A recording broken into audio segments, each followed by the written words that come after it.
traumatic.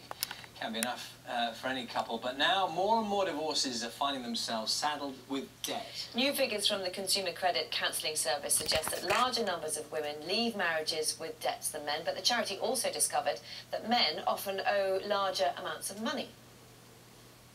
Anyone who's been through it knows divorce can be an expensive business. From one home, two have to be paid for. There's probably 2 cars to fund, and of course, double many of the bills. All of this eats away at any earnings and savings and plunges a growing number of divorcees into debt. Ian knows this only too well. So I went from being happily married with a great job, company car, and I lost the home, lost my wife, lost my job and my car, all in 1 week. Like many people who face separation and divorce, both him and his ex-wife went straight to solicitors. That, he says, with the benefit of hindsight, is the biggest mistake couples make. It's very easy to spend a few £1000s within the first few months of the divorce process without realising that it could take a year or two, and people often run out of their funds well before the time that they reach the court. Solicitors charging £200 an hour, it doesn't take long for your immediate funds to evaporate.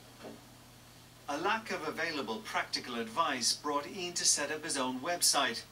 Wikivorce now helps 1 in 3 people getting divorced in the UK, helping men and women equally. While ensuring children are looked after properly, splitting assets, setting up new homes, and the actual cost of divorce means many end up in considerable debt.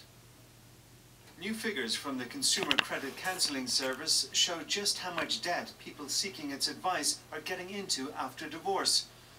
More women say divorce has caused them to get into debt, while men are in more debt after it. It is a serious problem, and it's a growing problem. 8,000 people have contacted us. It's a lot of people, 150 people a week, and we know that's only the tip of the iceberg. People who are becoming separated are finding themselves having to deal with the cost of separation, having to deal with the income shock that brings, for example, the legal costs of becoming separated, and that has an untold impact on the emotional side. Solicitors say there is a way to avoid some of the costs. Using the mediation service, which is available throughout the UK, will dramatically cut down on the expense. Don't fight over things that really, in the scheme of things, are not so important. And I've seen cases, people arguing over goldfish, over a piece of furniture, spending thousands and thousands of pounds over those kind of features, which would be far better, really, for them to save those money for the future and to enjoy, hopefully their new life. Ensuring children are cared for is paramount, but with some planning and clear thinking, couples can help avoid finding themselves in post-divorce debt. Keith Doyle, BBC News.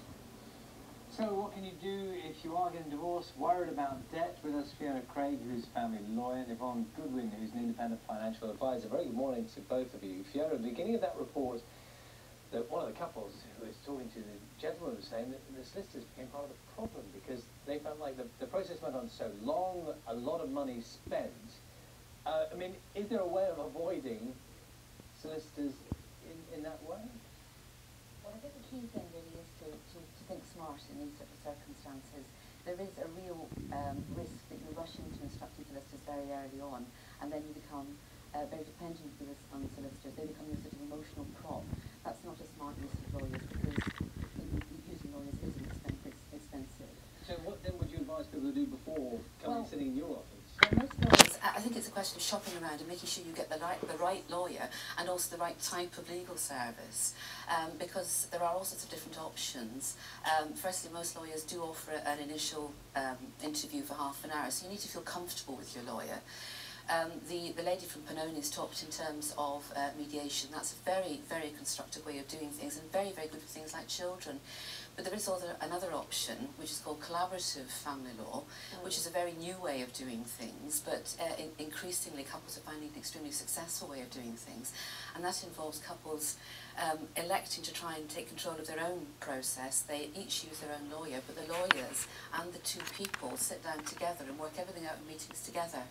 So it has all sorts of different benefits doing things in that way. Which hopefully saves money. It's not just the money spent on lawyers, though, is it, Yvonne? It's all sorts of implications after divorce as well. What kind of advice would you give to people before they head into this process? Well, it's very difficult. You've got one pot of money that's supporting one household, and then suddenly it's got to support 2 households. It's like stretching a £20 note, it'll break.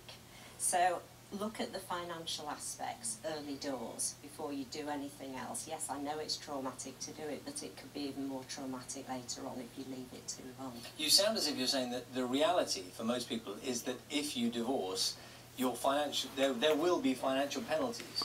There are, because, you know, the one pot of money to support two households, it doesn't match. So there are going to be implications, there will be changes to your lifestyle that you've got to address. And it's interesting, isn't it, because finances can be, you know, a reason why people get divorced itself. Yes. It's something that not everybody is necessarily wanting to share either, is it? That's right, but you need a trusted confidant at the beginning so Yes. that you can look at what your finances are going to be like and see if your income matches up with your expenditure.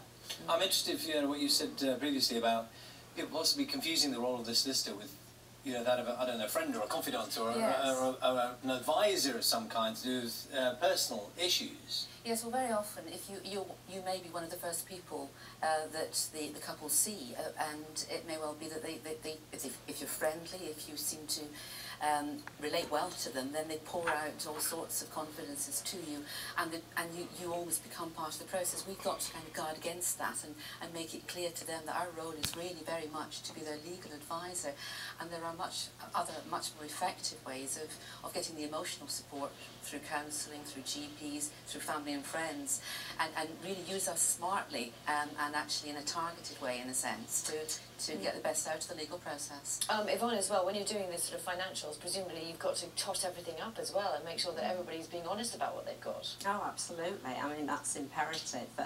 The collaborative process that Fiona mentioned earlier is very good, where everybody sits around the table, puts everything in front on the table, and decides what's going where. That's the best route. Fiona, Yvonne, thank you both very much for your time this morning. Thank you. Thank you. Coming up, the BBC News Channel will have the latest news from home and abroad.